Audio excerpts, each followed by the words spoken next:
નમસ્કાર વિદ્યાર્થી મિત્રો, જ્ઞાનગંગા યુટ્યુબ ચેનલ પર હું ભાવનાબેન ડાભી આપ સૌનું હાર્દિક સ્વાગત કરું છું. આજના આ આપણા વિડીયો ટ્યુટોરિયલની અંદર આપણે છઠ્ઠા ધોરણના ગુજરાતી વિષયમાં કવિતા 7 પગલે પગલે એ કાવ્યની સમજૂતી આજે મેળવવા જઈ રહ્યા છીએ. આ કાવ્યના કવિ શ્રી સંતબાલ છે. તો સૌપ્રથમ આપણે એ કવિનો પરિચય મેળવી લઈએ. તો કવિ શ્રી સંતબાલ, એમનો જન્મ 26મી ઓગસ્ટ 1904ના રોજ થયો હતો અને તેમનું અવસાન 26મી માર્ચ 1982ના રોજ થયેલ હતું. તેમનો જન્મ મોરબી તાલુકાના ટોળ ગામમાં થયો હતો. સંતબાલનું સાંસારિક નામ શિવલાલ હતું. તેઓ ક્રાંતિકારી જૈન સાધુ હતા. તેમણે જૈન ધર્મ, ભારતીય દર્શનો તેમજ આધ્યાત્મિક વિષય પર વિપુલ સાહિત્ય સર્જન કર્યું હતું. સમાજ ઘડતરના કાર્યો કર્યા હતા. તેમની પ્રેરણાથી ગુજરાત અને મહારાષ્ટ્રમાં કેટલીક સંસ્થાઓ મુનિશ્રીના આદર્શ પ્રમાણે કાર્ય કરે છે. તેમણે ગુજરાતી સાહિત્યની અંદર આપણને સર્વધર્મ પ્રાર્થના, વિશ્વ વાત્સલ્ય મહાવીર, બ્રહ્મચર્ય સાધના, ધર્માનુબંધ અને વિશ્વ દર્શન જેવા 10 પુસ્તકો તેમણે આપણા ગુજરાતી સાહિત્યમાં અર્પણ કરેલા છે. પ્રસ્તુત શૌર્ય ગીત એક કૂચગીત તરીકે પણ આપણે કહી શકીએ ને. એમાં કવિએ ડગલે ડગલે આગળ વધવાનું કહ્યું છે અને જીવનના માર્ગમાં આવેલી મુશ્કેલીઓનો સામનો કઈ રીતે કરવો અને જીવન પંથને કઈ રીતે ઉજાળવું એ માટેની આપણને બોધ આ કાવ્ય દ્વારા આપેલો છે. તો આપણે આ કવિતાની શરૂઆત કરીએ તે પહેલાં આપણે એ કાવ્યની પહેલાં શ્રવણ કરીશું. રૂપરેખા જોઈ લઈએ કે કાવ્યનું પહેલાં શ્રવણ કરીશું. ત્યારબાદ આપણે આ કાવ્યનો જે મર્મ રહેલો છે એની સમજૂતી હું તમને આપીશ. ત્યારબાદ તેની વિસ્તૃત સમજ મેળવી શબ્દાર્થ, રૂઢિપ્રયોગ અને અંતે આપણે અભ્યાસના પ્રશ્નોની સમજૂતી હું તમને આપીશ. સારું, ત્યારે હવે આપણે આ કાવ્યનું શ્રવણ કરીએ. બાળ દોસ્તો, તમારે કાવ્યનું શ્રવણ કરી તેને યાદ કરી લેવાની છે. ધોરણ 6 ગુજરાતી કાવ્ય 7 પગલે પગલે. પગલે પગલે સાવધ રહીને પ્રેમળતા પ્રગટાવે જા, અંતરને અજવાળી વીરા પંથ તારો કાપે જા. કાંટા આવે કંકર આવે ધોમધ ખંતી રેતી આવે, ખાંડાની ધારે ને ધારે ધૈર્ય ધારી ચાલ્યો જા. દુર્ગમ પંથ કાપે જા, દુર્ગમ પંથ કાપે જા. હિંમત તારી ખોતો ના, સ્વાર્થ સામે જોતો ના, શિસ્ત શાંતિ ને સેવાનો પાઠ સૌને આપે જા. દુર્ગમ પંથ કાપે જા, દુર્ગમ પંથ કાપે જા. પગલે પગલે સાવધ રહીને પ્રેમળતા પ્રગટાવે જા, પ્રેમળતા પ્રગટાવે જા. બાળ દોસ્તો, હવે આપણે એક એક કડવાની સમજૂતી મેળવીશું. પ્રથમ કડવું કયું છે? પગલે પગલે સાવધ રહીને પ્રેમળતા પ્રગટાવે જા, અંતરને અજવાળી વીરા પંથ તારો કાપે જા. અહીંયા આગળ કાવ્યની અંદર કહ્યું છે કે હે વીર, આપણને સંબોધન કરે કે હે વીર, જીવનમાં ડગલે ને પગલે જાગૃત રહીને, એટલે કે એવા સજાગ રહેવું, સાવધ રહીને, ગાફેલ બન્યા વિના તું સગળે બધી જ જગ્યાએ એમ કે પ્રેમનો પ્રકાશ પાથરતો રહે. તારા અંતઃકરણને એટલે તારા મનને શું કર? ઉજાળીને તારો જીવનરૂપી જે માર્ગ છે એને શું છે તું કાપતો જા, એટલે એ માર્ગ પર તું આગળ વધતો જા. અહીંયા આગળ શું છે, આપણા હૃદયની અંદર, આપણા મનની અંદર પ્રકાશ પાથરવાની વાત કરી છે. પ્રકાશ પાથરવો એટલે અહીંયા અર્થ કેવો લેવાનો કે આપણા હૃદયની અંદર ઉમદા ભાવ લાવવાના છે.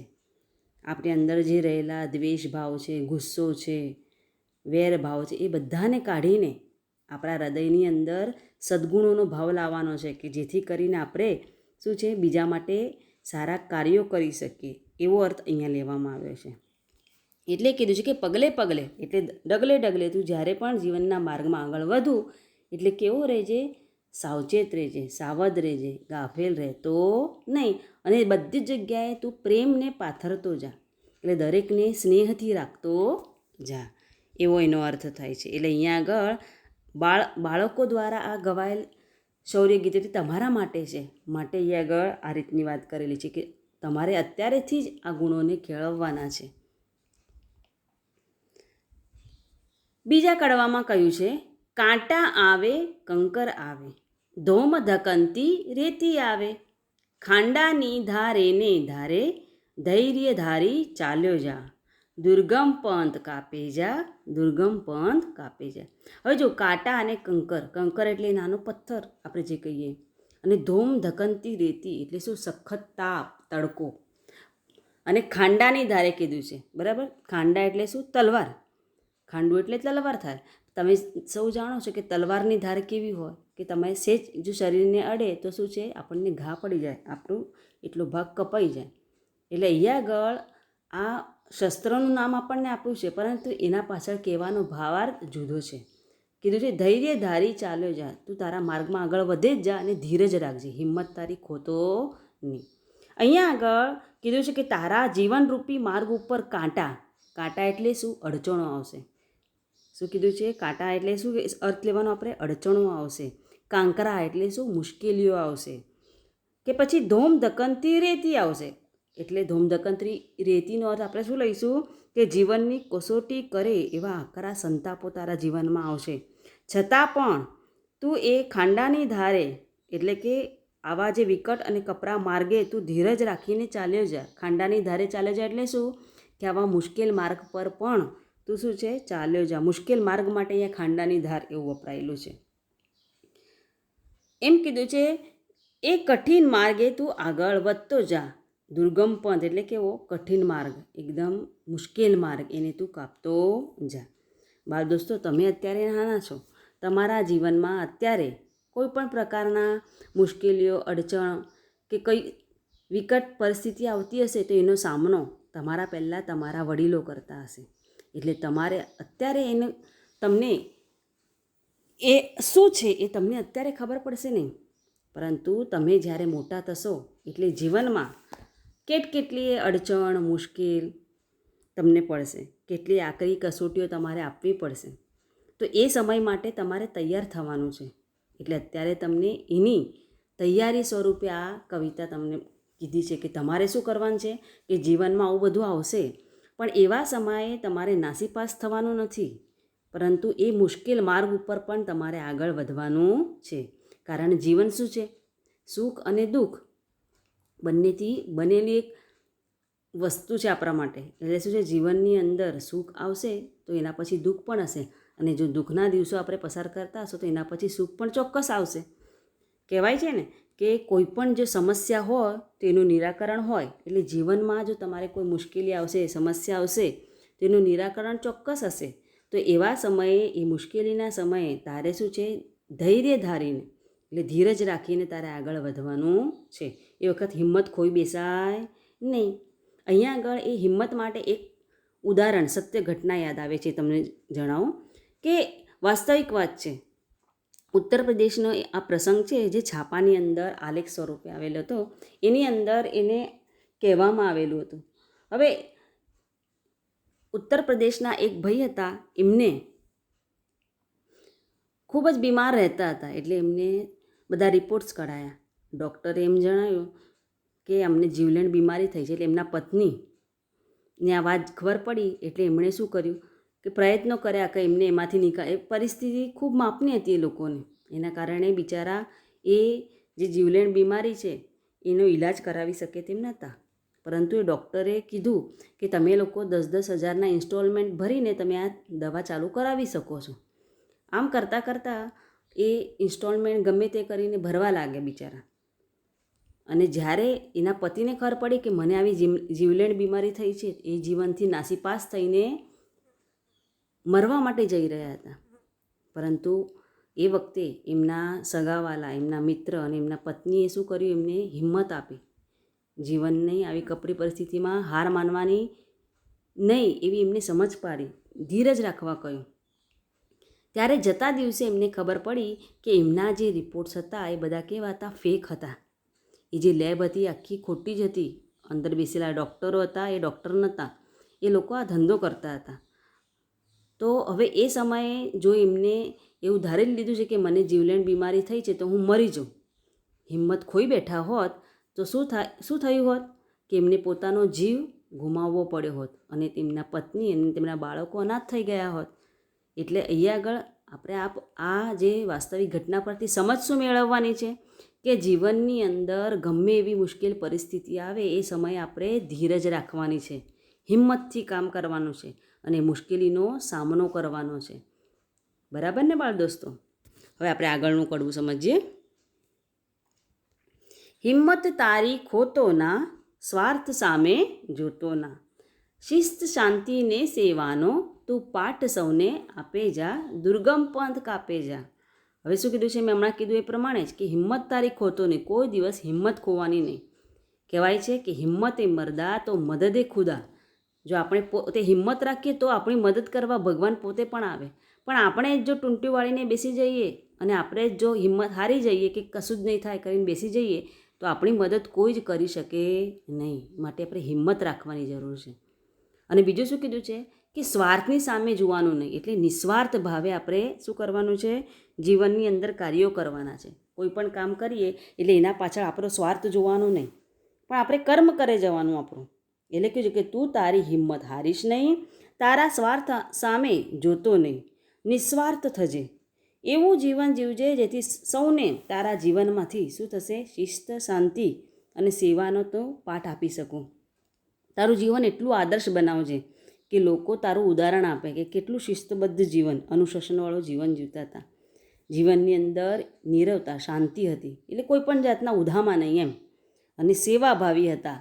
તો આપણા પરથી લોકો બોધ લઈને પોતાના જીવનને આગળ વધારે જાય એવું તારું જીવન ઉજળું બનાવે એમ કીધું છે. અને દુર્ગમ પંથ કાપે જાઓ, મુશ્કેલી ભરેલો તારો આ કઠિન માર્ગ તું કર, તું એ માર્ગે તું આગળ વધે જા એમ કીધું છે. તો આ શું છે? શૌર્ય ગીત એટલા માટે કીધું છે કે આ કવિતા દ્વારા આપણને જીવનને સકારાત્મક રીતે લેવાનો બળ મળે છે. આપણે જીવનની અંદર હિંમત હાર્યા વગર આગળ વધીએ એ માટેનું બળ મળે છે. એટલે શૌર્ય ગીત કીધું છે કે પગલે પગલે સાવધ રહીને પ્રેમળતા પ્રગટાવે જા. એટલે સાવધ રહીને પ્રેમ પાથરતો જા અને માર્ગમાં આવતી જે મુશ્કેલીઓ છે એનાથી ડર્યા વગર હિંમત રાખીને તો શું છે? એ કઠિન માર્ગ પર આગળ વધે જા. તો ખૂબ ઉમદા વિચારો સાથે કવિએ આ કાવ્ય આપણી સમક્ષ રજૂ કર્યું છે. હવે આપણે આ કવિતાની અંદર આવતા જે શબ્દાર્થ છે અઘરા તેને સમજીએ. સાવધ એટલે સાવચેત, ખબરદાર અથવા જાગ્રત.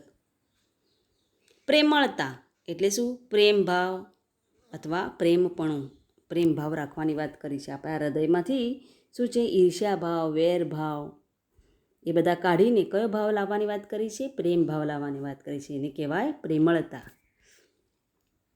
અંતર એટલે શું? અંતઃકરણ, આપણું મન. પછી કીધું છે વીરા. એ વીરા આપણા માટે વપરાયું છે અહીંયા. એટલે આમ વીરાનો અર્થ થાય ભાઈ, પણ આ કવિતાના સંદર્ભે આપણે એને શું અર્થ લઈશું? દરેક માણસ માટે કીધું છે. જીવન જીવવાનો બોધ આપ્યો છે દરેક વ્યક્તિ માટે છે, માટે અહીં શું અર્થ લેવાનો છે? દરેક માણસ. પંથ એટલે માર્ગ અથવા રસ્તો. પછી કીધું છે શિસ્ત એટલે નિયમબદ્ધ વર્તન. આપણે શાળામાં જઈએ એટલે નથી કહેતા શિસ્તમાં રહેવું, એટલે શું? નિયમબદ્ધ વર્તન આપણે કરવું. ધખવું એટલે તપવું. કંકર એટલે કાંકરા, નાનો પથ્થર હોય ને આપણે કાંકરા કહીએ એ. ખાંડું એટલે તલવાર. ધોમ, ધોમ એટલે શું થાય? તડકો અથવા સખત તાપ. ખાંડાની ધારે એટલે આપણે શું અર્થ લેવાનો છે? ખાંડાની ધારે એટલે ઘણા જ વિકટ માર્ગે સાહસ ભરેલા કામોમાં. ધૈર્ય, ધૈર્ય એટલે ધીરજ અથવા હિંમત. અને દુર્ગમ, દુર્ગમ એટલે મુશ્કેલીથી જઈ શકાય એવો ખૂબ જ વિકટ માર્ગ, એમ એને કહેવાય દુર્ગમ. હવે આપણે આ પાઠની અંદર આવતા રૂઢિપ્રયોગ સમજીશું. કીધું છે પંથ કાપવો એટલે શું છે? રસ્તે આગળ વધવું. તમને લોકોને પરીક્ષાની અંદર આ જે રૂઢિપ્રયોગ છે એના અર્થ આપી એના વાક્યમાં એનો પ્રયોગ કરો એ પ્રમાણે પણ ઘણી વખત પૂછાતું હોય છે. એટલે તમારે એને અનુરૂપ વાક્ય તમારા મૌલિક વિચારો દ્વારા લખવાનું રહેશે. આગળ છે ખાંડાની ધારે ચાલવું એટલે શું છે? ઘણા જ વિકટ માર્ગે ચાલવું. હમણાં જ આપણે જોયું કે ખાંડાની ધારે ચાલવું એટલે શું? વિકટ માર્ગે ચાલવું. સાહસ ભરેલું કાર્ય કરવું. પાઠ આપવો, પાઠ આપવો એટલે બોધ કે સંદેશો આપવો. હિંમત ખોવી એટલે નિરાશ થવું, આશા છોડી દેવી. હવે બાળ દોસ્તો, આપણે આજે કવિતા જે સમજ્યા એના અભ્યાસનો પહેલો પ્રશ્ન આપણે સમજીએ. એમાં આપણને કહ્યું છે કે સાચો વિકલ્પ પસંદ કરો અને આપણે ખાનાની અંદર પછી એ સાચો વિકલ્પ લખવાનો રહેશે. તો પહેલો પ્રશ્ન છે આપણી સમક્ષ, કવિએ પંથ કેવી રીતે કાપવાની વાત કરી છે? તો જો વિકલ્પો આપણે જોઈ લઈએ. ક છે ધીરે ધીરે, ખ ઉતાવળે, ગ અંતર ઉજાળીને કે ઘ નામ ઉજાળીને. બરાબર છે. બીજો પ્રશ્ન પણ સાથે જોઈ લઈએ આપણે કે ખાંડાની ધારે કેવી રીતે ચાલવાનું છે? બરાબર, એટલે સાહસ ભરેલા કાર્યો કરવા આપણે જઈ રહ્યા ત્યારે કેવી રીતે ચાલવાનું છે? તો વિકલ્પો જોઈએ. ક સાચવીને, ખ ધીરજથી, ગ ગંભીરતાથી અને ઘ સમય સંજોગો જોઈને. હા, પહેલા પ્રશ્નનો આપણે જોઈએ જવાબ કે કવિએ પંથ કેવી રીતે કાપવાની વાત કરી છે? તો અંતરને અજવાળી વીરા પંથ તારો કાપે જા. બરાબર ને, એવું છે. એટલે આપણા અંતરને એટલે આપણા હૃદયની અંદર પ્રેમ ભાવ પ્રગટાવીને અંતરને અજવાળીને આપણે આગળ વધવાનું કહ્યું છે. એટલે સાચો વિકલ્પ શું આવશે? ગ અંતર ઉજાળીને. બીજું છે ખાંડાની ધારે કેવી રીતે ચાલવાનું છે? ખાંડાની ધારે એટલે સાહસ ભરેલા કામો કરવા જ્યારે આપણે જઈ રહ્યા છીએ ત્યારે આપણે શું કરવાનું છે? ખાસ કાળજી શેની રાખવાની છે? તો શું છે? એ માર્ગ પર આપણે ધીરજથી ચાલવાનું છે. બરાબર ને, એટલે સાચો વિકલ્પ આવશે ખ. એમાં ત્રીજું છે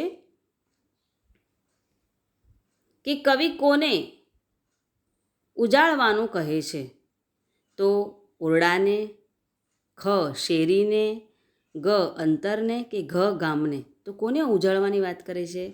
કોને પ્રકાશિત કરવાની વાત કરી છે? તો ગ અંતરને ઉજાળવાની વાત કરી છે, આપણા હૃદયને, આપણા મનને.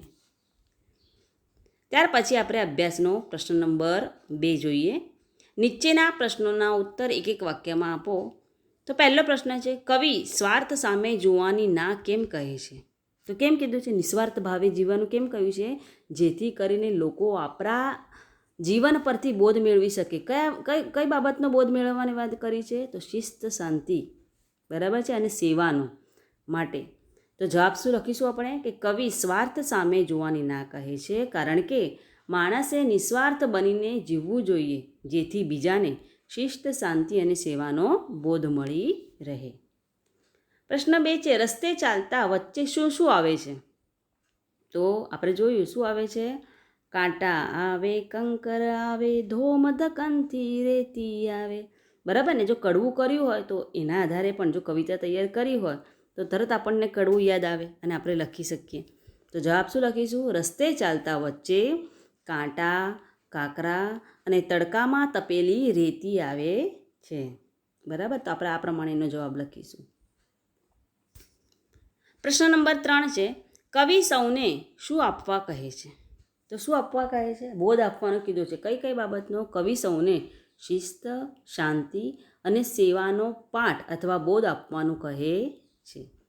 તો બાળ દોસ્તો, આપણે અહીં આપણા કાવ્યની સમજૂતી મેળવી તેમજ તેના અભ્યાસના પ્રશ્નોની ચર્ચા પણ આપણે સમજૂતી પણ મેળવી છે. હવે આપણે આગળ આપણા આવતા તાસની અંદર આ પાઠના સ્વાધ્યાય તેમજ ભાષા સજ્જતાના મુદ્દાને સમજીશું. હવે હું અહીંયા મારા આજના ટ્યુટોરિયલને વિરામ આપું છું. સૌને ધન્યવાદ. અસ્તુ. જય હિન્દ, જય ભારત.